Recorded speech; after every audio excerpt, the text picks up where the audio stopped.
Hi everybody, this week's devotion is from Mark chapter 2, and we're reading again a familiar story where Jesus forgives and heals a paralysed man. Reading from the first 5 verses of Mark chapter 2. A few days later, when Jesus again entered Capernaum, the people heard that he'd come home. They gathered in such large numbers that there was no room left, not even outside the door, and he preached the word to them. Some men came, bringing to him a paralysed man carried by 4 of them. Since they could not get him to Jesus because of the crowd, they made an opening in the roof above Jesus by digging through it, and then lowered the mat the man was lying on. When Jesus saw their faith, he said to the paralysed man, "Son, your sins are forgiven." And we know how the story goes on.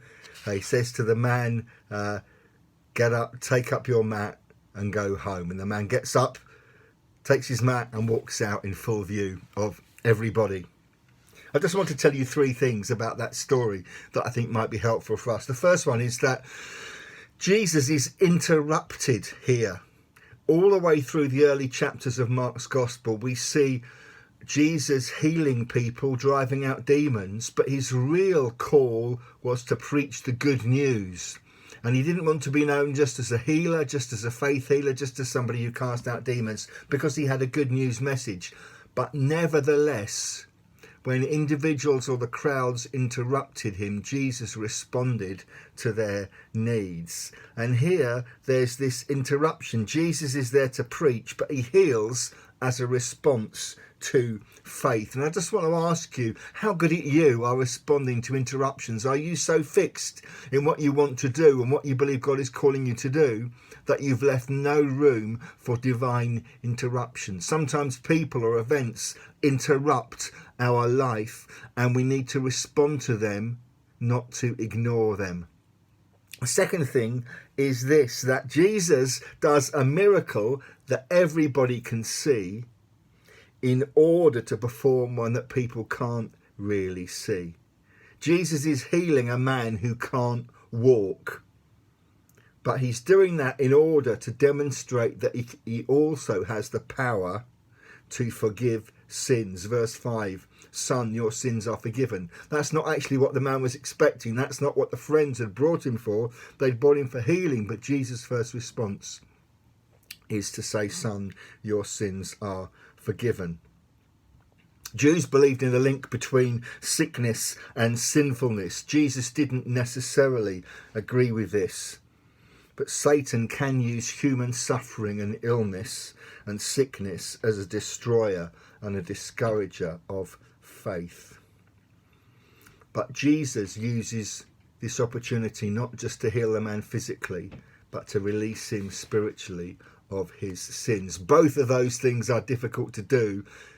By Jesus showing his authority over sin, he demonstrates that he is God incarnate. He is God himself. Jesus has done the miracle they can see to remind them that he's also done the miracle that they can't see. He can heal inside as well as outside. And the third thing I want to say is, when Jesus responds to faith and heals as a response to faith, whose faith is it that he's responding to? I don't think it's the faith of the paralysed man. It's the faith of the friends. Verse 5, when Jesus saw their faith, he said to the paralysed man, "Son, your sins are forgiven." And I want to remind you today that if you're feeling down and dispirited, if your faith is lacking, if you stopped going to Jesus for a particular prayer need or a particular request, then get your friends to pray for you. Stand on the faith of your own friends for a season if you're feeling down and despondent.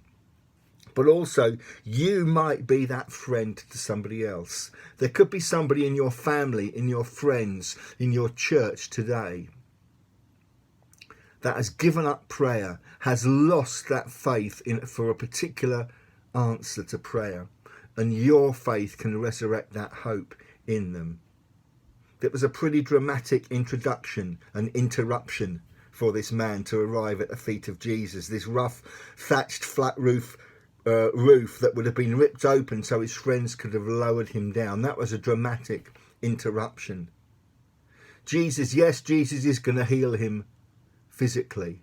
He's going to enable him to get up and walk, but Jesus is much more interested in that man's heart, in that man's soul, so he offers him forgiveness first of all. And when we see Jesus respond to faith, it's the faith of these friends. Wow, don't you need friends like that who carry you to Jesus?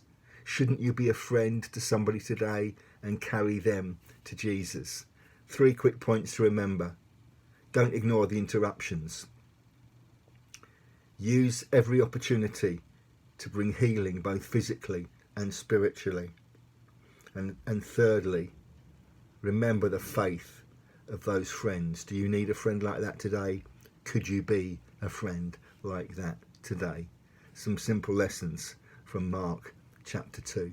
Bless you.